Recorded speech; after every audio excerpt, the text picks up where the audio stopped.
Hello and welcome into the SorareData NBA show. I am Andrew Laird. You can find me as Lairdino on Sorare. Joined by a special guest today. I've kicked off the Sorare FP guys for this week. I said, guys, I've had enough of the strategy. I want to talk about fun. Not that I don't have fun with those guys. But I brought on Mike Zakarian. I hope I said that correctly. You did. You crushed it. I was going to say, if it wasn't that, I was like, oh, this is going to be fun to find out how it actually is. I know Mike from the Team Hold YouTube channel, but the guy's like everywhere. And he has jumped into Sorare recently, as we all have for NBA at least. And I thought it would be really fun to have him on because I really enjoyed all the videos he's on. So Mike, firstly, we were supposed to be on Monday. I canceled on you 15 minutes before. You were gracious enough to be like, I will come back. Don't worry about it. So thank you first for coming on Monday and then actually coming on today. Listen, I think anybody who's a parent that can still get a live stream going, you get extra credit. So I was willing to, that's the least I could do was be accommodating and rescheduling. And like I told you, I'm on camera way too much. So basically you gave me an hour off. It's like, it reminds me of when I was working in my normal day job and someone canceled the meeting. You were never mad. You were never mad when they were like, hey, you actually don't have to do anything for this hour. So in a way, you helped me out that day. All right, I'll graciously accept that meeting cancellation celebration. So you do a daily NBA show, which I watch most days. Wow. I didn't catch all of today's because I was prepping very hard for this show, which included getting dressed. But there were a lot of things actually that you touched on today that I wanted to discuss. And I did see some people in the chat say like, oh, you should bring this up in the next hour. So we'll get to a few of those topics. Don't worry. But you were also on the Sorare in the States NBA show, which anyone who doesn't listen and needs more Sorare NBA content, go check that out as well. They're a lot of fun. And they are. And I don't want you to have to rehash everything that you talked about there, but there are people who don't listen to that one, who do listen here. So if you could just give us a little bit of background, because the way that I saw it and a few people that I talked to about you coming on, they were like, oh, he's a Top Shot guy. Yeah. And I'm like, yes. And so a lot of the new Sorare NBA players are former Top Shot or, not former, but are also Top Shot players. And you have this opinion, it seems, that like you can do both. Which is really funny because like, of course you can do both. And yet people are so passionate on both sides of like, no, sell everything and go do this. So if you could just briefly go through kind of like how you got into, I guess, Top Shot first, and then how that brought you to Sorare. Yeah, I've been a big NBA fan for a long time, and I dabble a lot in like fantasy basketball and like daily fantasy sports, and so that's kind of like my basketball background. And I've been in New York for a while, and I'm a comedian here, and it was just really perfect timing. Perfect is the wrong word to use because I'm about to say we were in a pandemic. Perfect timing for a global pandemic. It was perfect timing that I couldn't go outside. But I was starting to lose my mind, and I just needed some sort of creative outlet because I'm so used to just, doing 5 or 6 shows a week. And then now I wasn't talking to anybody. So somebody had introduced this to me and Top Shot to me. And I was like, oh, this might be like kind of fun. It like, it's almost like a basketball stock market, or at least that's how I was treating it. I like this idea of it. It felt like it scratched the gambling itch that I enjoy. And a friend of mine was like, hey, we should like stream a pack drop. And that was the first time we had done any sort of content. And I had a great time. I had a lot of fun with it. And then really just was like this, it kept me sane, where I was like, I'm just going to start doing content regularly, and that'll feel like I'm performing, and that'll be good for my brain. So that's kind of how I got into it. And then it evolved a little bit more where I was like, okay, what I think is cool about this is if Zion has a big game, does his stuff go up the next day? And so it's like, why don't we do like a morning show that kind of recaps the basketball and then just see how stuff moves around. And obviously Top Shot has evolved in ways that are probably good long-term and bad long-term. And I've also realized that I don't want to have an entire platform that's just like, hey, this thing's worth $5 more today. Like I wanted to find a different way to talk about stuff. So that's kind of the origin story of all of it. And then when Sorare was introduced, I mean, it made like, it was just perfect sense for my brain. Like I love this shit. Like this is the best for me. So Yeah. But I think there's such an interesting conversation around people just being so mad all the time about like only one can exist. There can only be one. It's so bizarre. And I think everyone, and I know we're not supposed to say bags, but I think really everyone is so protective, probably on both sides, right? Like I'm sure Sorare people are like, no, dude, this is the one. Like this is the one we were here long before. We're just doing basketball now. And then the Top Shot people are like, yeah, but they're clips. It's crazy. I find it hilarious. And I end up on one side because I never got into Top Shot. Like, I got it. The Top Shot, like, boom was, I mean, that's when everyone found out. Bales wrote that article, and then like Davis Maddock bought in on like a John Moran, or on a different, maybe he was in that Moran, maybe it was a different one. And it was like all these people were getting into this stuff, and the numbers were so big that I was like, oh, all right, I'm already priced out. Yeah, like, there was no reason for me to get in. I'm not going to buy a $35,000 moment. I'm going to buy $35,000 anything. Like, and so it's almost like because I was late, I just couldn't get in. Yeah. And then by the time it was like affordable to get in, it was like, oh, it's actually going to be cheaper in a week, and a week after that, and a week after that. And so, and I was already involved in Sorare, which obviously didn't have NBA, but I was like, I basically like dropped off following the NBA for years. Wow. And so I grew up in New York. I'm like a lifelong Knicks fan. Have this dunk poster behind me. There we go. And the combination of the Knicks being so bad, and that was probably it. The Knicks were so bad that I was just like, it was like a struggle to stay interested. Yeah. And then DFS NBA came along, and I was like, oh, this is cool. And I lost so quickly, and I was like, oh, I figured out how to play this game, and I can't play the game this way. Like I can't be at lock. I can't be on my computer the hour before lock, like when you make lineups. And I was like, all right, so I'm not going to do that. I stopped playing season-long fantasy basketball years ago. That's the worst. Season-long is the absolute worst. It's the nut low of fantasy sports. Baseball actually might be worse. Apologies for those who love both. That's true too. But Sorare like got me back into baseball. I'd actually stopped watching baseball. But it was like, oh, I have some cards, and I'll watch a little baseball. Then basketball came back, and I was like, oh, I'll buy some cards, and I'm in. Like I'm back, and I'm like, oh man, like they got me. Like I'm looking up, how do I get League Pass now? And I'm just like, I hadn't thought it. And the way I used to watch the NBA was like I would watch every Knicks game and be like, oh, I know how good someone is based on when they played the Knicks. Yeah. And now I'm like, Grizzlies, Pelicans, baby, let's go. I know. And I'm like, what am I doing? And I think it's the perfect window of like, okay, I have to pay attention. Like if you're not someone that is like obsessed and wants to watch Grizzlies, Pelicans anyways, right? You're like, okay, I have to pay attention on Monday, and I have to pay attention on Friday. And then that's it. Like you can still participate and do well and like really enjoy it. And then you can like sweat throughout the week by just paying attention for like 2 hours twice a week, which is so much better than like, okay, I got to set my lineup today. Or like, the idea of like sweating lock every single day is you just don't have to do that anymore. You just get burned. Aaron Gordon sat both games. That sucks. But like, you're not like tweaking it at, 11 p.m. Eastern time or whatever. So I totally agree. I thought the other thing with DFS that kind of burned me out was it's daily. So you're like, I don't have to play all the time, but you're like, oh man, it's daily though. So I should play. And it's just like, I actually was talking about this on our soccer show earlier this week.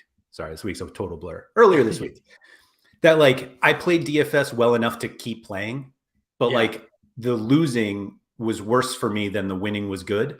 Yeah, the winning. And so it's just like, I don't want to do this anymore. And Sorare came at like the perfect time for me to like break away from DFS. Yeah. So, I've seen a very funny comment from Kevin in there who just said, I love the origin story of I was bad at all of these other forms of fantasy sports, so I ended up here. Like it's true. But like, I think that's fine. Yeah. Like and that's a lot of us. Yeah. And they built a game. So I remember when they announced that NBA was coming, and we were like, oh, I wonder like what the game is going to be like, because like if it's DFS, it's like we have that already. Yeah. nobody wants to play. Nobody needs a new season-long fantasy basketball game. So I was like, Right. all right, what are they going to do? And we kind of like heard rumblings that it was going to be this like twice a week thing. And then with baseball is cumulative throughout the game week. So you're like, all right, which teams have the most games? And I'm just going to play them. Yeah. And it's like, that's not that fun. No, it's not, because you're just picking out that. Like, that's the one stat you have to pay attention to is how many games. And it really is like the one. But like that's what we knew of SoRare. So I have a spreadsheet of the NBA calendar broken down by game week of how many games per game week. And I'm like, all right, I got to get the Grizzlies in game week 33 because they have 3 games that week. Yeah. And I'll sell all my Rockets because they have 1. And I'm like, this sucks. And then they basically came out with bi-weekly best ball. And I was like, oh, it's beautiful. Yeah. It's great. And I will say that the deadline craziness of like, oh, who's out? Oh, this guy's out, so I got to go get this guy. I think I have learned that I make decisions based off of the first game, even though I know there are 2. So like John Wall had 3 games this week, and there was like talk that he wasn't going to make the first game. And I was like, oh, maybe I won't play him. And I'm like, wait a minute, he has 2 more games this week. Like these guys, he's not hurt. He's just resting. 3 games, like he's going to sit. Kawhi's going to sit at some point. Right. And it's like, oh, this is a much nicer experience than. That's what everyone was saying that to me this week, because I played Zion and they were like, dude, he's missing the first game. And I was like, I know, but they said it's conditioning. And so like he's already missed 3, like he's going to play the second game. And it's easy to take risks on guys like that because you're like, their ceiling's so high. It's like, yeah, I'll take 1 game of Zion over 2 games of like Keldon Johnson or whatever. So I agree. I think they really did hit the sweet spot, because the DFS can be just exhausting and overwhelming of doing it every day. And the once a week just isn't fun. Like that's just trying to forecast that far out. But it is especially because the weekend slate of being just a couple of days, like the turnaround is just so fun from Friday to Monday. I really I'm having a blast with it. And I keep like prefacing it with it, like of like, yes, it's new and it's exciting and shiny. And I'm like in the honeymoon phase of all of this. And I'm sure there will be some things that will piss me off at some point. But I really am just having a great time with it.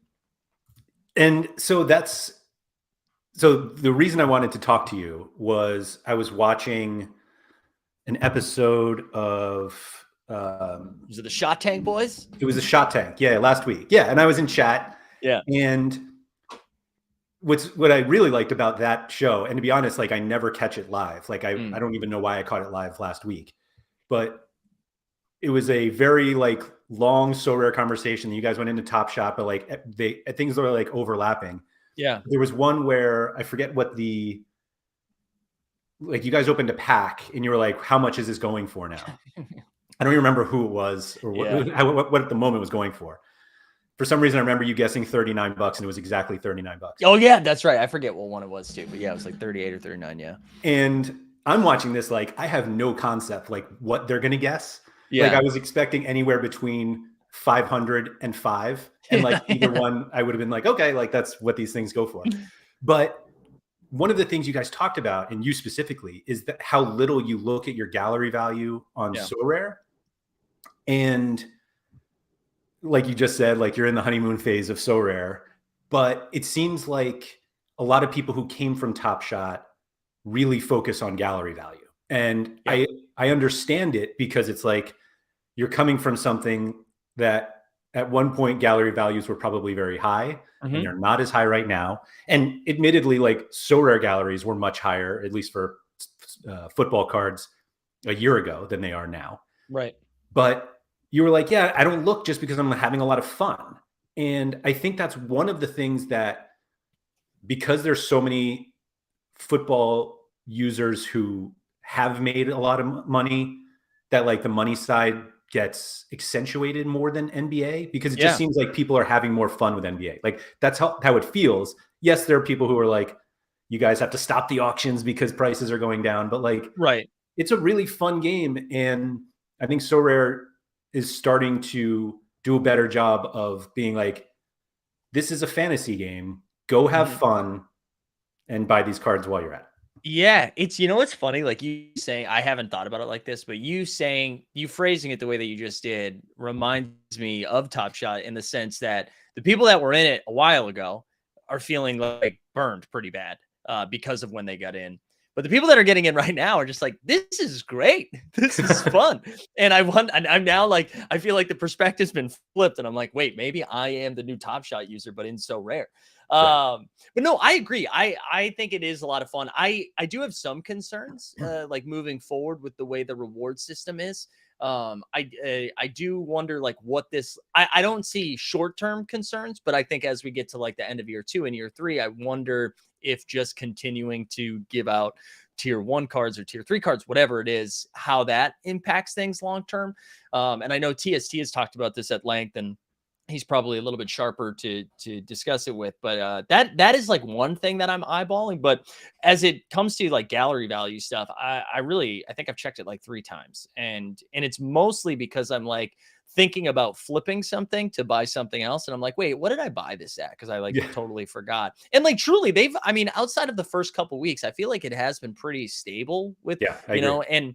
and the prices are moving based on performance and cap and stuff, and that, to me, I'm fine with that. If I bought who was it? Like a Rashawn Holmes this week. And I know I'm buying him closer to the top, but he's allowing me to make a lineup that I'm excited about. And I'm like calculating that loss in there. And then it's like, well, as long as I win something back, I like, was it a loss? And so I love all of that. But yeah, I haven't really been checking my account value, which is nuts, because one of the things with Top Shot, and sorry, this is like long winded. I think Top Shot didn't have a lot, like back then too, a lot of stuff to do. So like the only thing you were doing, and like rightfully so, because it's a collectible. You're not supposed to like be playing a game with it. But I think you go to like, okay, well, what moment's moving the most right now? What movement is losing the most? What's my account? Like all that stuff. And then, that's it. That was the only thing you can do. And here, there's not that there's no reason to check value. I know a lot of people are doing that, but that's not why I'm on Sorare. I'm on Sorare to beat all you fish.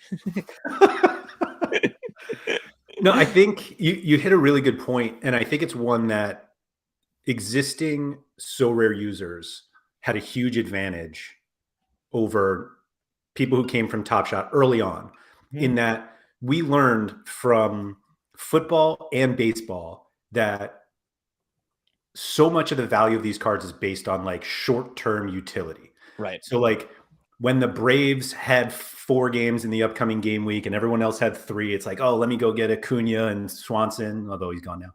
Yeah. And then in soccer, we see it all. I keep going back and forth between soccer and football, but everyone knows who it is. So, and it's like they introduced this new cap mode, sort of like a cap mode a few months ago. And it's like you had to have a guy that averaged like under 40. And it's like, so guys who like were coming back from injury, like, but they were now back, and their L40 was really low, and L15 was low, and like their prices just skyrocket before the deadline. And we saw it like right away with NBA in game week 2 or 3 with Keegan Murray. Oh yeah. He was a 0, and everyone buys him up. And if you didn't play the game and you were looking at prices, like coming from Top Shot, and you see what happens with Keegan Murray, and you're like, what is this? And if you see that and you're just like, all right, so if a Keegan Murray rare, I don't even know what it was in dollars, like goes for $200. Yeah. Like Giannis has to be 10 grand. Right. Like, right. But he's not that much more. And then obviously the more you like get into the game, like this is what you see, these cheat codes, like before game weeks, the prices just go right up. Yeah. And it's all because of utility.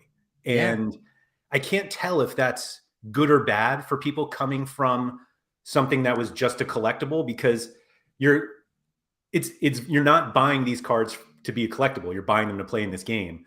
But if you're coming from the standpoint of like, oh, NBA NFTs, let me just buy a Ja Morant because I think he's going to be a Hall of Famer, and I'll just wait. And it's like, it's just very, very different. Yeah. I think as long as it's like the education and information is out there, I think it's fine. I think if you know that and you like understand how the game is played, then it's a little bit easier. Like the learning curve isn't as steep. And I think one of the things that Sorare did right is you can do this for free for a couple of weeks. Yeah. And, you know, you don't have to buy stuff right away or ever. You can just keep grinding the common champion and then try to win limited cards through that. And I think because that's what I did the first game week. I don't think I bought anything. I just played the commons and I was like, all right, let's see how this works. And then like saw some of and like paid attention to like your site and seeing like how the prices were moving. And I was like, okay, why are the prices moving like this? And then like figuring out the L10 stuff. Yeah. So I think as long as that's like super clear to people coming over, I don't think it's a problem. I think that's like part of the game. It's part of the strategy around it. And the closest thing I could think of to like Top Shot is that there's like bottlenecks, because if you want to collect all of the nuggets, what's like the most valuable nugget? Or what's the rarest nugget that is like the best example I have is the Utah Jazz. It was like Jarrell Brantley, who like was on the Jazz for like 6 days. But because he had a moment and there wasn't a lot of him, you needed that moment in order to have the full Jazz set. But I think that could be confusing. Like you come onto the site and you're like, why the fuck is Jarrell Brantley? Sorry, I don't know if we can drop F-bombs. Why is Jarrell Brantley $400? And like Jarrell Brantley sucks. Why is that? And so I think like those things can be confusing and to new users. And I know the Top Shot like community will disagree with that. They're like, that's what makes it fun. Like, yeah. And I disagree. Like Amadou Diallo is another example. He has a rare moment and he was like the bottleneck for this rare set. I'm like, in no world should Amadou Diallo be the most expensive moment in that set. You know, so I think that like creates confusion, but as long as the rules don't change, that's the biggest thing, right? If all of a sudden they're like, hey, we're not doing L10 lineups anymore. We're doing, it's all no cap. If they do something like that, then I can see revolt, because you're like, wait, you told me the rules of this game and now you're adjusting the rules. And that's kind of what happened with Top Shot, where the rules changed and people got pissed. So Sorare has definitely changed the rules before. So I'm not going to say they'll never change rules. I'll get to that in a second, though. I'm glad that you explained this bottleneck thing, because you guys were definitely talking about it on that show that I watched, and I was just like, I have no idea what this means. And so that explains it all, and kind of is kind of a nice parallel to like the short-term utility guys in Sorare. It's just like this guy should not be this much. Right. Why is he? So that makes sense. All right, perfect. I'm learning. So Sorare recently changed the rules for soccer, where like the number of points you get for certain things changed, and it like drastically changed the value of some cards. I don't want to say drastically. We didn't see like huge market corrections, but there were some players that you're like, oh, this guy's probably much better, and everybody like went out and bought him. Yeah. So they gave us, was it 2 months ahead of time? Maybe it was a month. Whatever the amount of time was, it was probably more than enough, and everybody explained that it wasn't enough. And that's kind of like what happens with Sorare in most cases, where they'll make like this little change and everyone's like, this is ridiculous, blah, blah, blah. And then it happens and they're just like, oh yeah, okay, I guess that was fine. Yeah, exactly. I really don't think we're ever going to go like full no cap for NBA. Yeah. Because what I actually think is going to happen is that soccer goes full cap. Interesting. That's going to piss a lot of people off. So they probably don't go like full cap, but the way that that NBA works, like the only way that pretty much like any card can have value is this cap mode. Like once it's uncapped, like you don't you just need those 5 guys. Like you just need.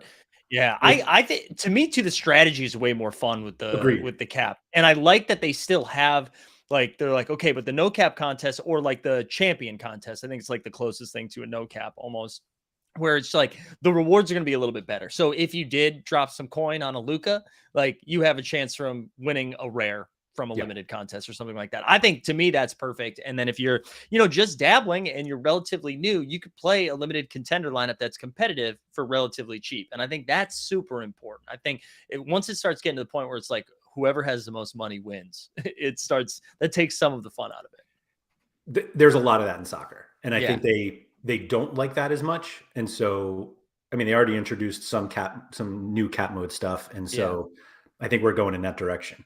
I actually want to go back to what you were saying about the common games. The I think they did a really good job with the NBA common stuff, that it matches what we have in the limited, rare, and super rare stuff, because they don't do that in football. And so what we have now is, like, I probably have 150 common cards in soccer. I'm trying to look it up right now because it's an absurd 167. My God. They have one common competition that I can enter every week. Oh, that's terrible. With 5 cards. That's terrible. So I have to put 162 common cards in training lineups. And it's that just takes forever. it takes forever. It's like probably the worst part of the game.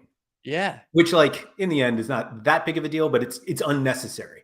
And I think the big thing that they miss with doing that is what you can do in NBA, where you're like, I happen to have the cheat code of this week, the low L10 guy as a common.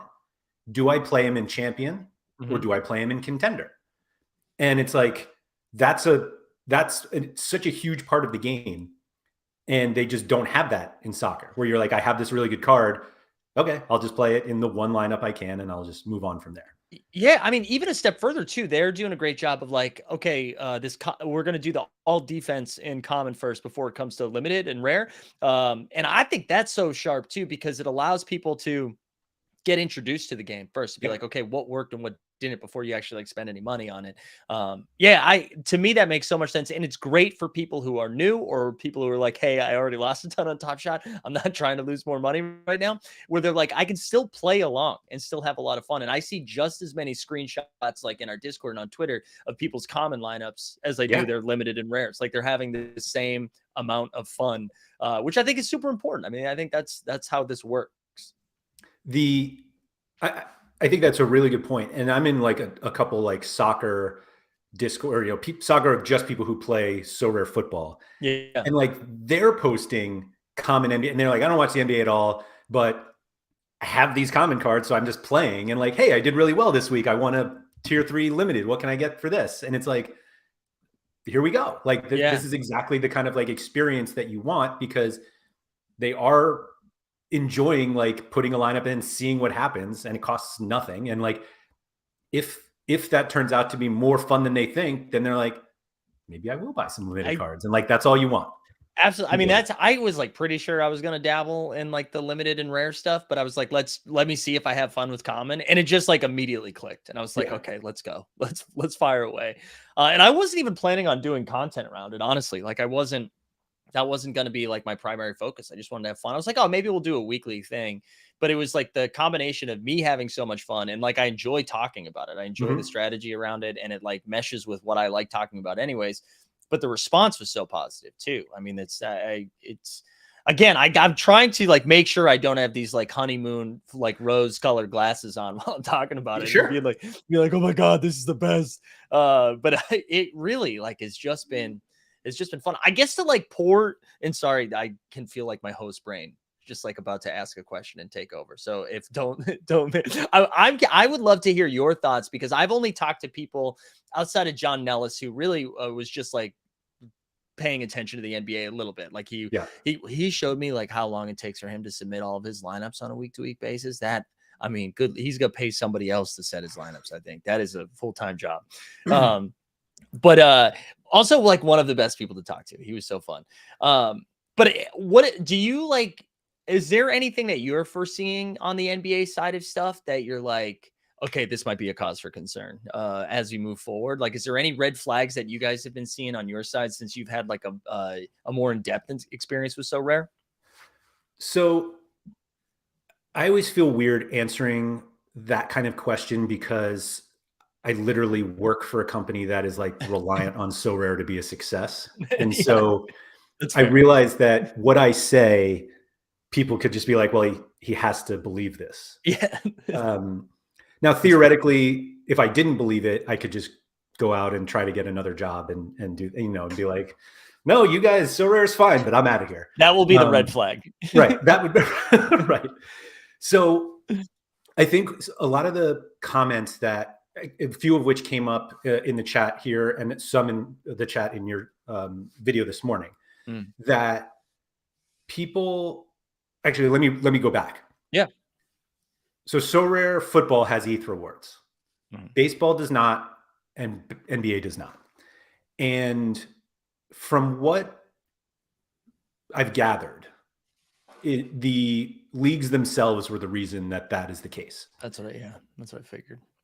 I don't know if that's true or not, because if you told me like Sorare wants to see if they can make these things work without paying ETH, then it's like, if you had two products and you were like, this one we're going to pay out a lot of money, and this one we're going to pay out no money, but they're both going to be successes, like which one are you going to pick if you're like a business? No money for days. Right, exactly.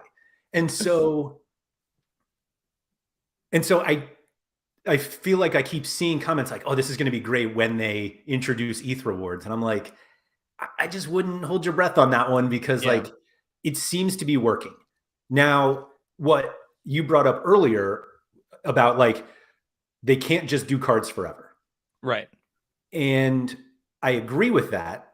But I also think that we're like so far away from it, like you have to give more than card rewards when card rewards run out, not when people get bored. Like, I don't think people get bored of winning cards. Yeah. And that's actually one thing that Nellis always brought up, where he was like, the problem with ETH, with no ETH rewards, is you're just like buying cards to win cards to win cards to win cards. And he's like, nobody wants to do that. But everybody's doing it. Like, that's what we're doing. And the game seems to be working. We're like, are we even 20 game weeks in? I don't even remember. No, I think you're right. And I think there's something exciting about being like, okay, today I get the reward. And like today it flips, and it can still be a monetary value. Like, you might hit a Jaden Ivey rare, and that's still going to be worth something that you can sell if you'd like. Yes. And you're right. I guess I was thinking this is more like year 2, year 3, because at some point, right, if this continues, you can only win if you were here in, it's not really true, but like, if we want to be dramatic about it, you can only win if you were here in year 1, because the year 1 cards have the biggest XP boost. And I don't know, maybe that is what they want. Maybe that is what they want. And that is the direction that it continues to go. But I could just see like someone coming in to play like limited, but it's year 4, year 5. And you're like, wait, I have no shot at this because I have to buy like a limited from year 1 in order to have a shot. So that was like the only thing that was kind of like rummaging around in the brain about it. Yeah. So are you saying that because of XP? Yeah. Okay. So what we've seen in football, at least, is because of, so every year the new cards have a 5% boost, and they do that so that you buy the new card, because like that's how they make money. Like Sorare's revenue stream is auctions, and now I guess the secondary market fees that actually I will ask you about that in a second. Yeah. So every year it's like, oh, you get a 5% head start, and there really aren't that many cards in the football side that are like maxed out, because the max you can get is 10%. So like after that, it doesn't matter. Okay. And so obviously if you have a 10% card, then the new 5% one is not as strong, but like the 5% one can get to 10% before the end of the year, then it loses. But like, it just makes you buy more cards. Like, it's literally, it's meant for you to buy more cards, which is like, this is how the business works. Yeah. We buy cards, Sorare makes money. So the ETH thing I always thought was kind of funny, because in football, there was one competition that paid out ETH, and they paid out a lot of it. So like, I understand that that's one missing, but they also paid out to the top 3 spots in every contest, which most people do not win. Like, if there are 20,000 people in a contest and 3 win ETH, and everyone's like, oh, there's no ETH rewards in basketball. And it's like, you weren't winning it in soccer anyway. So like, I think it's too much of an emphasis on that. And I think a lot of people didn't know that too. Like, I didn't know that until right now. So we just so like, wait, they did ETH in soccer and they're not doing it in NBA? What the hell? So I think that's good information. Yeah. I mean, I don't want to downplay how much ETH they paid out in this one contest that's now moving to the cap modes, because it is something, and it like provides liquidity in the market. But I think they were fully going into NBA like, we're not going to do ETH. And if it doesn't work, then I guess they could look into ways to make something happen with that. But it seems to be working. Like, we don't have like this hockey stick trajectory of users that that we're kind of used to seeing in terms of like people buying cards. But I think it's okay. Like, it's a new game. Fantasy basketball is kind of niche. NFTs are niche. Fantasy basketball with NFTs, like, you're just like, there's just not a lot of people who are Getting like, smaller and smaller. exactly. And so, like, we were never going to get like a million people to join right away. Right. I will say I've been astonished at the number of people who play like the common games. Yeah, I mean, the numbers are nuts. So the numbers, I looked at the last soccer one before the World Cup, and it was like 91,000, or no, excuse me, 96,000 for the casual game in soccer. And I think it was last game week, or I'm trying to look back right here. So last weekend, the Christmas one, for game week 19 NBA, 92,859 in common champion. Wow. So that's not even people who have just like signed up and left. Like, those are submitted lineups. Right. Like, people who have gone in and be like, yes, I want to play this game. And this 77,000 in contender, 77,000 in season of giving, which was like such an absurd contest. It really that was. We saw someone score 500, and like, that's absurd. I know. I think I put up like 440, and it was like, here's a common tier 2 or whatever it was. I just looked at, I was at 451 and I finished 2068. 542 won. 542 won. It's so nuts. It's nuts. I don't even have great commons either. So like, that's a whole nother thing that I'm going to preface. I'm good at this game. Trust me. I just don't have the good commons. But anyway, so I don't think that there are any like glaring red flags. I think people like to point out that lack of ETH thing that's going to be a problem. Mm-hmm. And I do think we're going to see more like real world prizes. Like we saw they're giving out League Pass, which I think was like cool and also like incredibly weak to be like, hey, we're giving out 3. Yeah, for first place. You know, it's so funny. I didn't know that either until I entered it. And I just like, because you see the announcement and you're like, oh, this is great. Hell yeah. And then I saw it was like, wait, 1? Like 1. Like, like first place gets, that's what they get? Yes. And I actually know someone who won one. I think he won the super rare one, and he already had League Pass. And he was like, I don't need 2 League Passes. So like, here you go. So I think they were giving out some NBA.com or NBA store gift cards and stuff like that. And like, I think that's just kind of where it goes. Like, I don't think they're ever going to give out ETH, but if they're like, hey, do you want $150 to buy a jersey? And it's like, sure. Yeah, that's cool. But it does feel weird that it's like, you get 1. Yeah. I would have thought that was like top 20 or something like that. At least something like that. So and they're not red flags to me, right? Because I actually do think that there are going to be more stuff like that. I do think one of the things that they haven't introduced in soccer that I guess they did with the Global Cup, but they've never given out like, or certainly not NBA, and they completely missed it on baseball, but no like specialty cards. Yeah. That whether they have utility or not, like the ones they gave out for the World Cup have no utility. And people are still I mean, I bought them just because they're fun. Yeah. And, I was never much of a collectible guy, but I'm like, oh, that's kind of cool. And they were like $1. So I'm like, yeah, let me get there. Or $8 for a Messi. And I'm like, hey, I have a Messi card. That's cool. Yeah. So they did one of these collecting challenges for baseball recently. And actually, so one of the things that pushed me away from Top Shot was, in order to win things, you had to buy things. And that just never sat well with me, because it wasn't like or at least now I don't know any of the details of these things, so maybe I'm wrong about it. But it felt like they were like, hey, we have this challenge. Go buy these X number of things and we'll give you this other thing. And there was no skill. It was just like, go out and get them. And I guess the skill was like guessing what the next thing was going to be. Yeah. And I think I will say, like, there was a couple of times where that was a lot of fun, where it was like, all right, I mean, kind of like we were talking about earlier, like the Spurs or no, the Blazers are in a great matchup because I remember they hadn't like touched rebounds in a while.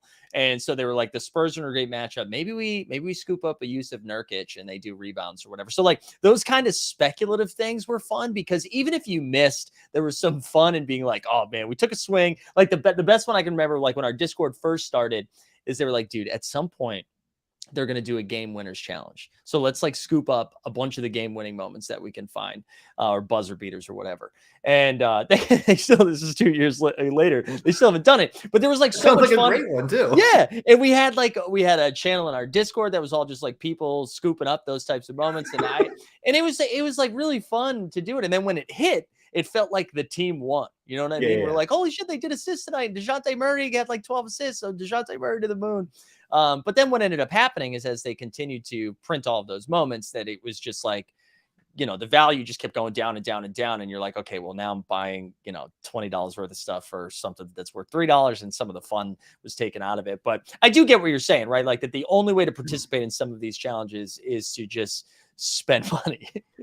and that's tough if you're relatively new.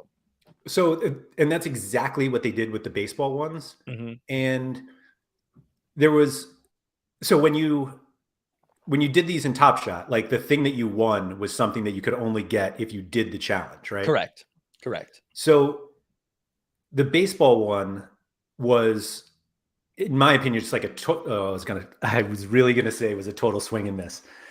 So which would have been great. Now that it's out there.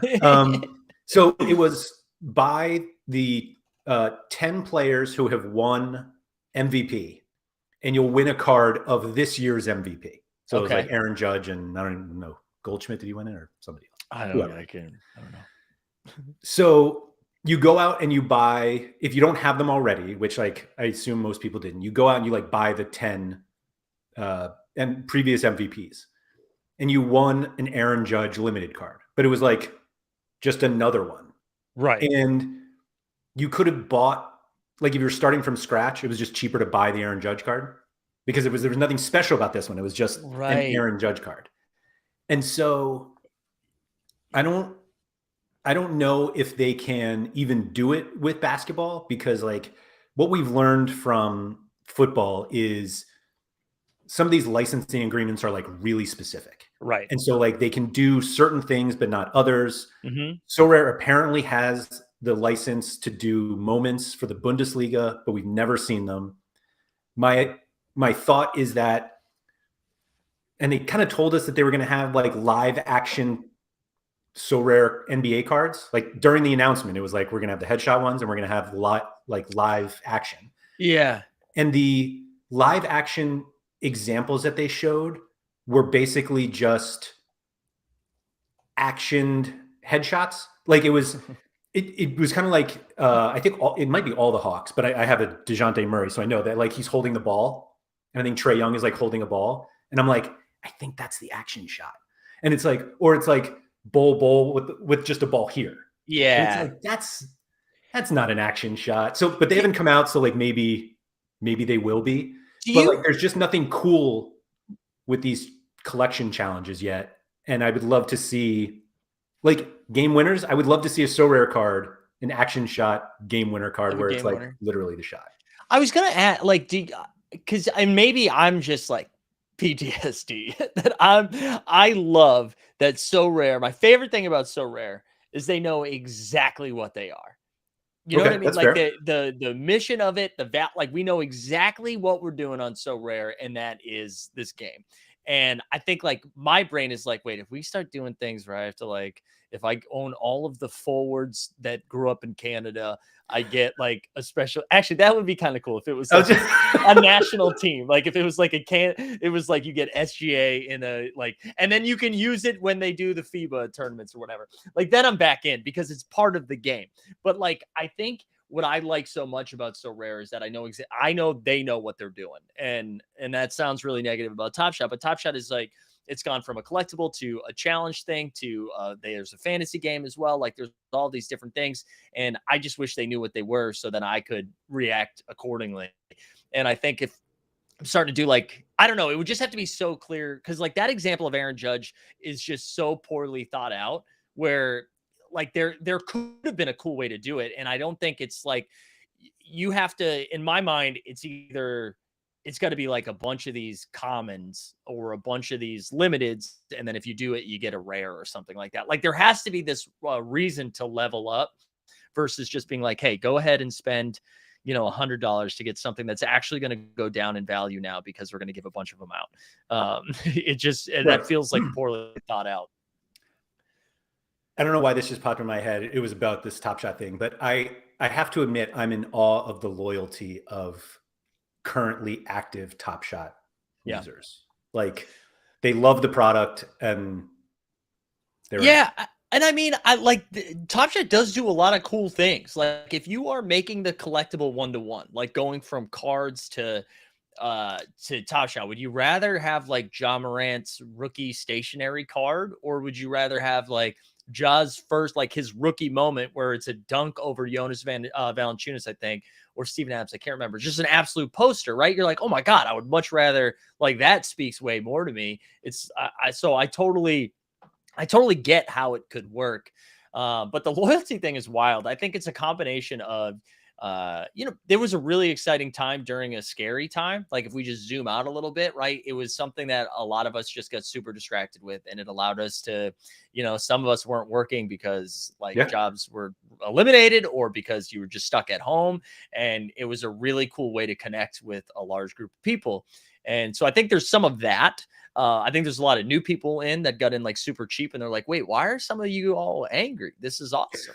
And I think some people are just like heavily financially invested, and you have no choice at that point just to be like, well, you do have a choice. I mean, I did it, but I've said negative things, but you're right. The loyalty thing, it's both really cool. And then I'm sure it's also a turnoff too, to some, like if you are thinking about dabbling in and it's just, someone tweets a thing. Like, I mean, I get if you're comfortable talking about that, like the First Mint tweeted something out last week, just being like, oh, it's so rare a collectible. And the CEO responded, and I'm glad you brought this up. Yeah. And I think I can come down on both of sides. Like, I mean, that probably wasn't the best tweet. Like that was one of those high risk, low rewards, right? Like, I don't know who's being like, dude, hell yeah. Thanks for saying something, Nick. I don't, right. Thanks for replying to a content creator Twitter account. But then like the backlash of it was also just as bonkers, where it's like, oh, you think I'm coming over Sorare right now? Like, dude, we got video clips. Like the whole thing was just so bonkers. And but I would love to hear the Sorare side of things, like what it was like seeing that unfold. My initial response, which is kind of still the way I feel, is just like, what are you doing? Why would you say that? And it was less like, why would you say that? Because you're like alienating people who still, well, it could be people who hate the product now, but like even people who like really like the product. And like there is tremendous crossover between people who would like Top Shot and who would like SorareNBA. And you're just like, hey, Bagley, got screwed on that one. Come on over here. Like, don't do that. Like don't do that. I will say that Nicholas's Twitter feed is really weird for somebody who is running a presumably billion-dollar business. Like Sorare grew so fast that it's like wild to think of like where, like what was going on with Sorare a year ago, 2 years ago, 3 years ago. I was not around 3 years ago. I basically joined, roughly 2 years ago. And like you went from like talking to the CEO in a Discord to then seeing a picture of him like literally with like the French president. Like he was at the White House earlier this month. And you're just like, boy, that escalated quickly. Yeah. And so he drops these like cryptic tweets about leagues that they might be adding. He keeps posting this lion one, which is like the logo of the Premier League. And then to like do that, I want to believe, that more than one person has access to that Twitter account, and they sent that one, and somebody was like, no, because I think they deleted it. And I think he's like gone back to explain it, which was even worse. Not that it was worse. I just like, as it kept unfolding, I was like, guys, what are we doing? What are we doing? What's What are we anyone doing doing? here? And then like Veerman, who I really love, he's a diehard Top Shot collector, one of the first ones in there. He's also built a lot of tools around the platform, and he called it out. He's like, basically like, what are you doing? But it ended with both of them being like, I tell you what, man, you create a Top Shot account, I'll create a Sorare account. And I just kept thinking of that like Pepsi Super Bowl commercial with Kendall Jenner just giving the Pepsi to the police, and it was like, see, we fixed it. We fixed it. All better. So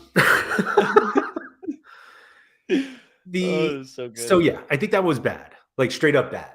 And so I understand why people got upset about it. I thought I didn't really see anyone from the Sorare side, meaning I don't even want to put it that way, but like anybody who's Sorare collectors. Yeah. So we're like, yeah, he's right. Or like, go, like there was none of that. So I think everybody was like reasonably just like, what are we doing? Maybe we don't do that. So anyway, I wanted to just pull up this page here because I wanted to show you some of the designs that they've had for previous cards, because they've done this before with like if a team wins like the title, like everyone on the team gets these special edition cards. Oh, that's cool. So they have them like that. And then I think these were the same. One might have been a player of the year. This was an ambassador one that like early people on the platform got. So they've done stuff like this. They also did like the young player of the year. I forget what they were calling these. My favorite ones, and there are so many people who have these cards, and Luis Suarez is the only one I can think of who has it. But this is my favorite, this Sunrise edition. I don't even remember why they did these. If somebody can, if anybody in chat who plays soccer can remember why they did these, but like, I love these cards and I don't know why, but I just think they're really cool. So do those, is that an additional card, or does that like replace the card that it's within the regular mint? Okay. And it has full utility like any other rare card. That's cool. So sorry, go ahead. So, and they've done these, like they had a deal with some national teams before. So like there's some soccer players where they're in their club shirt, and then the next card, it's their national team shirt. That's cool. It's always within the 100 rare. Well, football's only 100 for rares, but like they're not increasing the mint at all. They're literally just like, instead of the regular card, they're like, here are some special ones. And you can do this with these collectible challenges that they just swung and missed on. I do like that. They Top Shot did a similar thing where their like badges were put on cards. So if or moments, so like Jokic won the MVP for that series, he gets like an MVP badge. Same thing with like the championship badge. Similar stuff, which I always love too. I think that's just a cool. I mean, anything that's like a unique twist on something that doesn't affect like the economy of the product, I think is always just like a cool added thing, you know? If anything, it just makes like a few of them a little more valuable, because they're like, oh, that's different. Wonder was saying they partnered with something called CoinCheck to boost in Japan, which I'm assuming came out around the time that they introduced the J League on Sorare. So anyway, it's just stuff like that like I think they could do a better job of. Yeah. So yeah, I think like I haven't seen anything early with NBA that I'm like, this is a giant red flag. I think the early prices of cards, how do I put this nicely? I think that there was a lot of excitement early on, and people were like, I want this stuff. And if you think rationally, where you're like, if there's only one of something that exists, that's probably going to be more valuable than if there are 5,000 of them. Right. And I think like, so early on in NBA, we see like the one of 5,000, one of 1,000 are really expensive. And it's because like people like the ones or the jersey mints, which is totally a thing from Top Shot. Like, I don't think anyone actually ever cared about specific numbers on Sorare until Top Shot was like, jersey mints are cool, are more valuable. And everyone's like, oh, Sorare has jersey mints. Maybe I should. And it's like, and I have a few and they're cool to have, but like, in the game, they don't mean anything. Right. Like, Right. and there was a Sorare football user who would only play one-ofs or jersey mints. Wow. And like you saw their lineup, and it's cool. Like it's cool to see. And in fact, there's still Yeah. one, Basil P on Sorare. He plays soccer and NBA. He plays it really well. But he had a lineup recently. He might run it all the time of like all jersey mints, and it was just like really cool to see it. Yeah. Because it's like, oh, neat. That I know that he spent less on the Mikal Bridges rare jersey mint than I paid for the limited jersey mint, which felt really stupid. Still feels stupid now that I'm saying it out loud. That's tough. It's tough. It's real tough. So anyway, so you see the prices early on of some of these cards, and they're so high, and everyone gets really excited, and they're like, well, I'm not going to buy the 1, but like maybe I'll get the 30. Right. And all it takes is for somebody to be like, all right, I know you're ready to buy the 30, and you know it's much less than the 1. What do you think the 130th costs? And they're like, I don't know, probably less, but let me go buy this 30. And then they buy the 30, and then 130 is like a quarter of the price, and everyone's like, prices are tanking. This is awful. Like, I hate this game. And it's like, you knew. Yeah. Like, you knew. And I will say, oh, sorry, go ahead. Like, we talk about this in soccer also, that like, because utility is so important, then if you're buying something at the peak and then it goes down, that feels bad. Yeah. And always. What feels worse is people telling you why. Like why the price went down. I'm that guy who tells you why the price goes down, so I get it. And so everyone's like, why are my cards worth half? And you're like, well, you bought them when everybody wanted to buy them, and now there's so many. And they're like, well, Sorare needs to fix that. And it's like, but we knew, like, everybody, like, we know how many cards they can mint. Will they mint all of them? We have no idea. But like, we know there could be 5,000 limited LeBron James cards this year. Right. And I'll give them credit too. I feel like they've slowed down the auctions a little bit. And, every week when more rewards come out, like I'm sure that dings it a little bit. But I really do. It after that, like first, I don't know, it was like first 6-7 game weeks, it did feel like it leveled out a little bit. And the only reason I know that is because it's always a joke every time one of my cards pops. It's like, oh, look, it's almost back to the top where I bought it. like Zion's been killing lately. And I was like, yeah, well, I got Zion right at the beginning. And like, same thing. I remember I purchased like a Shade and Sharp early on when Simons went down. And I'm like, I'm so underwater on that one. But also with the awareness of like, well, okay, the other option is I don't get this. And then I don't play for the first couple of game weeks. So like, it's coming to that idea of like, well, are you okay being down? Are you knowing that over time, maybe it goes down a little bit more, but also maybe it allows you to get more rewards, which offset. I feel like people aren't doing a good job of understanding that the rewards that come also like even out some of the cards that you're down on. I think everybody ignores that. Yeah. And I think they ignore it additionally because there are no ETH rewards. So there's like, I'm never going to make my money back. And it's like, you win a card, you sell it, there's your ETH.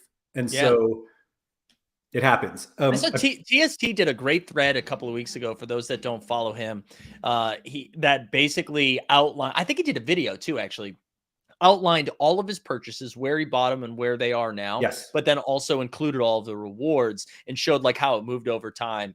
And you can see like where we bought stuff like way too high, but also how the rewards do kind of cancel out some of those losses. And I think he was still up at the moment, which was reassuring. He definitely did a video on it because I watched that video and I thought to myself, we have this on SorareData. Oh yeah.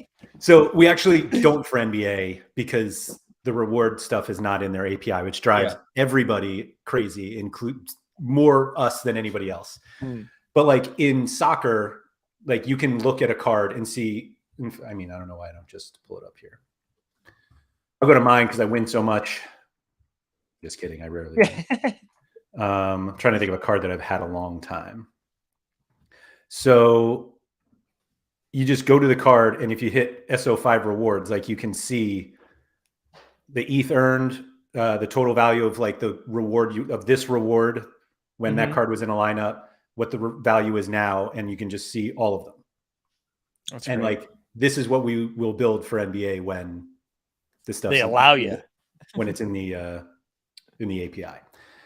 So, so I do think that most people ignore rewards in terms of like value that they're getting out of their card, which it's like tough to look at something and you're like, I spent $100 on this. It's now worth 17.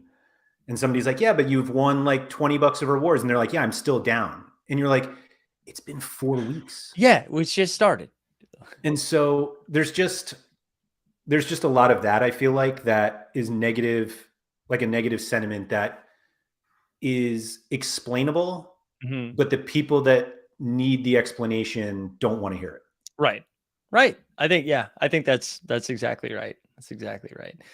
I also think too, there's something, I think people cut the cord too quickly with a lot of these too, especially some of those like guys that are really cheaper. And we see it each game week, man. Like somebody's going to go down. Like we saw Devin Booker go down, and then all of a sudden Dwayne Washington Jr. or Ish Wainwright and some of these guys pop. So it's easier to say it than to do it, but like holding on to some of those cheaper guys can be better. Like wait till it at least pops a little bit. You know, you don't have to sell it at like the nut bottom.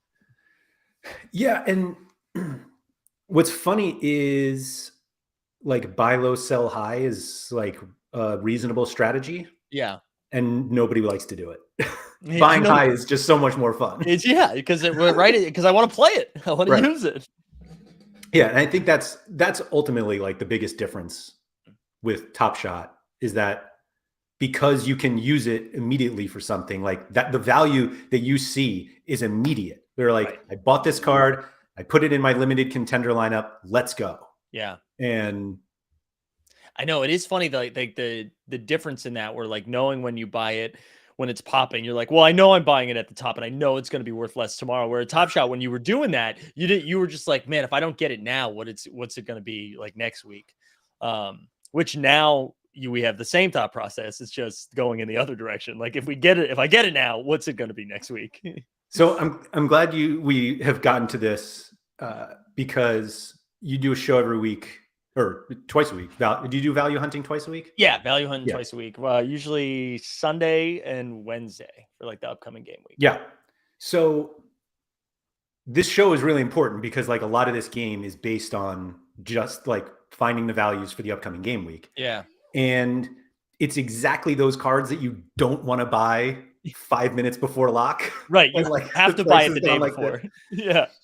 So we haven't really talked much about our own strategies, but how often are you like buying those guys every week? Because like I think I don't do it. And then I look back and I'm like, why do I have 3 Willie Hernangomez cards? Yeah. And I'm like, oh, I did it again.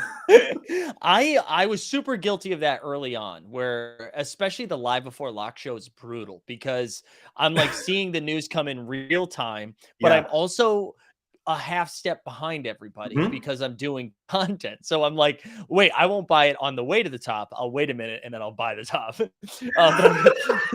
I've gotten better at not buying during live before lock, and I try to do it. This is also part of the reason why I don't do value hunting as a live stream often, so that I can be like, all right, let me actually like look at this picture here and what do I need to get. But I've actually been trying to do it like not 3 game weeks ahead, but just thinking about the teams who are potentially going to blow their team up, and thinking about guys that just sit regularly. And so like looking at San Antonio, looking at Indiana, Phoenix rest guys, the Clippers, another great example. They're just like always resting guys, and then trying to target the guys that I think will pop from there. So I try not to buy it unless it's like the perfect lineup filler. Like Rashawn Holmes this week, I ended up grabbing because I was like, man, that makes everything else work so much better. But I really try hard not to do it. But I also went on like a buying spree early on. And so like, I think I have like 60 some on limiteds and 20 plus rares. Rares, I wish I would have went after a little bit harder earlier on. But I feel like I have my bases covered now at this point. Yeah.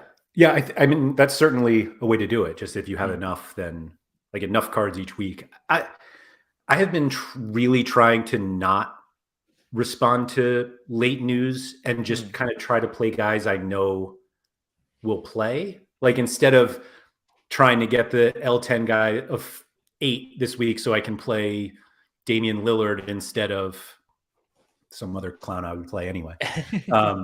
Actually, the example I used, and I hate that I've already said the word clown because I love this guy. Like you get the L10 guy of 5 so I can play Damian Lillard instead of Josh Hart. Yeah. And it's like, but actually Josh Hart and whoever the L10 of 18 guy is probably better. But I'm like, oh, I have the cheat code now, so now I can get Lillard. And I don't know. It's a tough, like, I actually think I end up making more mistakes by reacting to late news than anything else. And I compound that by now owning Willie Hernangomez cards and having less ETH in my wallet. Yeah, 3 times. I like the move of getting 3 of them. I like that because there's like barely enough contests to need 3 of them, but I like that you went after 3. So actually it might have been 3 actually. I did it with Nikola Jovic earlier in the season also. Oh, I did that too. I actually rebought on Jovic this game week, right? Was it this one? Yeah. So we did a show, like a strategy show where it's like, should you play? Actually, I don't think we did a whole show on it, but it came up of like, are these cheat codes actually better in champion or contender? And if you buy 2, then you don't have to worry about it. There you go. You just take the thought process out. You're like, I'm just going to play it both. I'm just going to jam both, and I'm just going to tank 2 lineups at the same time with the same player.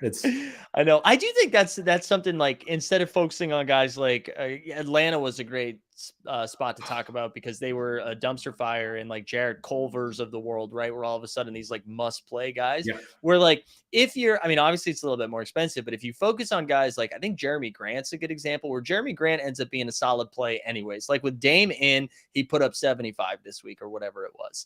But you also have the upside of like if Dame misses a game, Simons misses a game, he pops even more. So instead of like dumpster diving, your guy of a cap of 30 really becomes a guy that could have a cap of like 45 based on his situation. So I think that's another way to do it, but obviously a more expensive way. Yeah. And it kind of like accentuates my whole thing that like there's no single way to play Sorare in any sport. Like you can do tons of different strategies. Certainly for NBA, like there's no way we've had enough game weeks where it's like, this is how you play. Like you just, unless you have Luka. Luka is how you play. If you have Luka. I don't have Luka. And so you'll know the Luka top when I finally do it. that's I mean, I love your point of like, they need more contests so we can just spread out the Lukas. Like, I think that is, that's what I'm looking forward to. Like, is there any concern that you have about like why they're not just like rolling out all of these contests? Like, cause I'm like, dude, let's go. They all seem great. Like just fire them up. Yeah. So more contests obviously means more rewards that they have to give out, which honestly, I think they have more than enough to do it. Like, so I think no cap, there will be a regular no cap competition.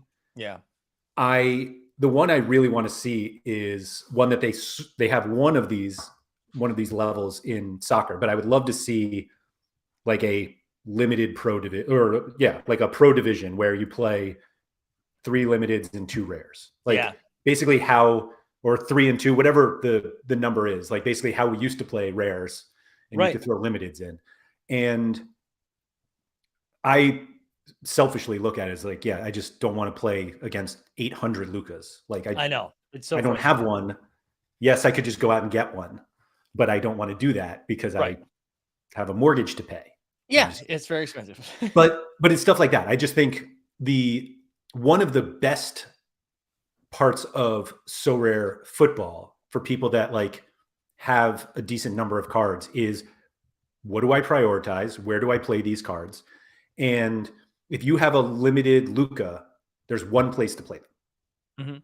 And that's it. And they have this, whatever one we have this week, all offense, or you're not going to play them in the all defense one, but like those are just feel very gimmicky. And so if I'm like, oh, I have a decent champion lineup this week, but like I don't have Luka, I don't have Giannis, I don't have Jokic, and I keep saying like I think I have good cards, and then I list so many cards I don't have that are I really know. good. But anyway, so but I just it's not that fun to like play against 800 Lucas all in the same contest. And Right. so Well, that's I, like my champion lineup this week is doing great. Like it's crushing, but it won't win anything of significance because I don't have Luca or Giannis, right? Like that's because all the Luca and Giannis's are played in that one contest. So like it exactly. doesn't matter. It doesn't matter. Exactly. Yeah, I'm trying to think of. Well, I went with a very even lineup this week because of I had Jackson Hayes. Oh yeah. So Hayes was like stone cold cheat code this week. Yeah. So I played. So my problem is that my two like high guys are Lillard and Siakam, which are like really good players, but they Just also does. have to combine to still not reach Luca's score. Right. Right. And that's what I rolled out. I had like Zion, who was great last time, I think 58. I had Lauri Markkanen, who put up 62. Jamal Murray that put up 50. Okongwu had a great game and Quickly had a great game. Like I think I have a combined like 250 or 260 or something. And that's like, cool, good job. Limited tier 3 or 4, whatever it is. And it's Luca put up 100. What are you gonna do? Yeah, I got up to 230 and I have no reward. Yeah, it's great. It's crazy. And which is so funny. Well, which I do kind of like about it. This was just a high scoring week. I mean, on a like this weekend, 230 might be, limited tier 1, Yeah. like Yep. it all depends. I'm going to I try to keep these about an hour. We're already well over an hour, Yeah. but there's one more thing I want to bring up just to show off now that Oh, I hell yeah. was able to bring up Jackson Hayes. So Jackson Hayes was a bit of a cheat this week. This is my Oh, there we go.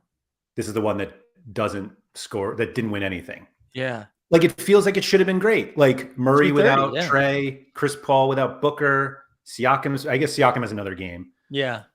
And then Jackson Hayes doing his best to keep the L10 low. Love it. Yeah. And then Lillard had just had like an off night. So anyway, this Jackson Hayes card, I've had this card for a few weeks now, and I got it in a trade that I made with whoever this person is, Hakan Duman 58. So I made this trade to trade Trey Murphy cards. Yeah. And I did this. We've talked about this on the strategy show before. And so anyone, or there may be people watching, listening, who know this story. So Alex Hooper's on their show brought up the fact that Trey Murphy III doesn't make sense because Trey Murphy's name, Trey goes by Trey because he's the third. Right. He is not the third Trey Murphy.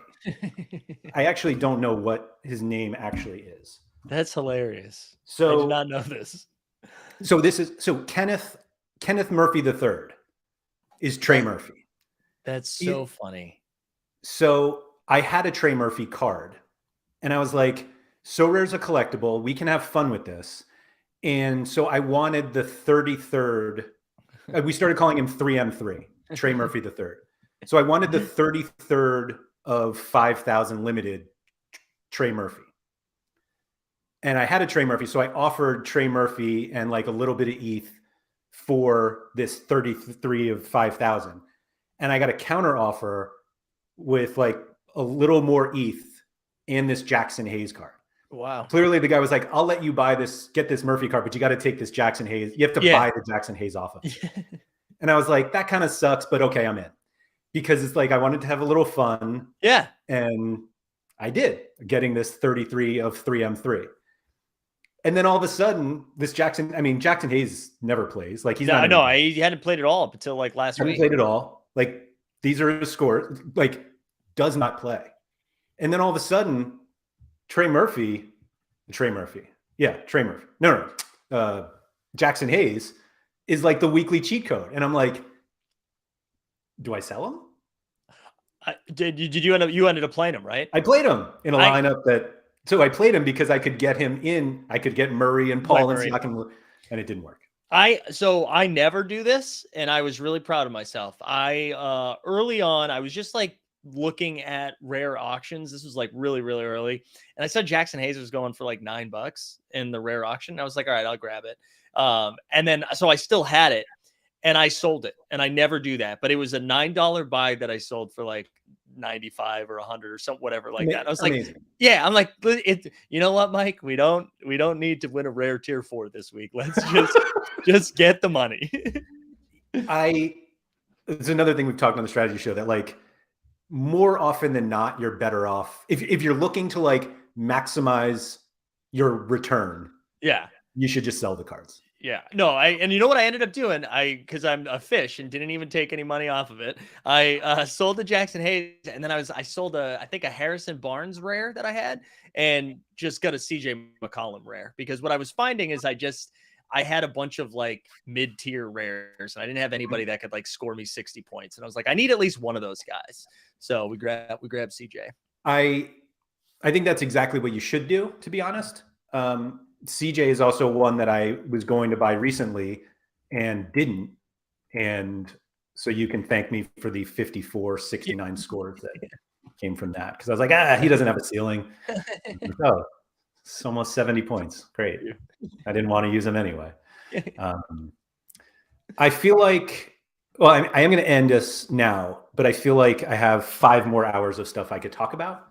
So I'm going to just try to book you again, if you don't mind. No, not at all. Well, and I told you when we were messaging, like we'll get you on the Team Hold stream in the next like week or so too. So, and we can continue that, and I can pepper you with more Sorare red flags. I can say what I really want to say. Yeah, you can't on the sponsor show. So yeah, thank you for coming on. If you would, it doesn't have to be quickly. If you could just go through the 95 places that people can. Yeah. So you can follow me over at our YouTube channels over at Team Hold. It's actually, I think the handle's at Team Hold NFT, but we do I'll link it in the description of this video. Awesome. Thank you. Watching on YouTube. Yeah, we do a daily basketball show that's just, again, it used to be Top Shot specific. Now it's really just basketball specific, and then we hit a little bit of Top Shot and Sorare at the end, but we do it every day, Monday through Friday at 9 a.m.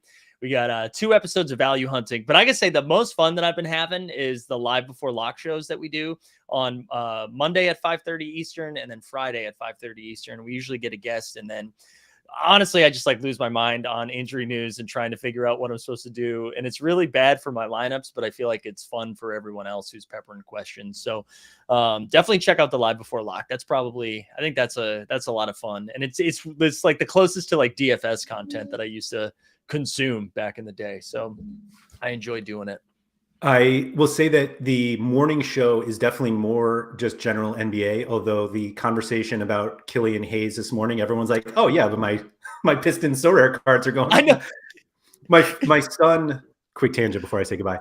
Yeah. My son was like, hey, Saddiq Bey had a really good game last night. Like I went to Villanova. We're big Villanova fans. So like I like Saddiq Bey. We didn't play him this week because I was like, he hasn't been playing that much. And he's like, Saddiq Bey had a really good game. How come? And I'm like, oh, because Killian Hayes punched someone. Yeah, that was crazy. Like, and I was like, oh yeah, there's a lot more to it, but I think we'll be able to play Saddiq Bey soon. Yeah. I can't imagine Killian Hayes is playing too much basketball. And people were saying, oh, what, 5 to 10 games? I was like, no way. I mean, I gotta think it's gonna be a lot longer than that. I'm gonna be unsurprised either way. Like I could actually see 10 just because. Miles Bridges is coming back to the NBA. Is that what you're saying? Like you're right. You're absolutely right. That's for another show. For another. Yeah. Mike, thank you very much for all of that. Everybody, it is Thursday. So we're going to be making lineups tomorrow. It'll be another way to just get really hyped about the NBA. So thank you for that. And good luck this weekend.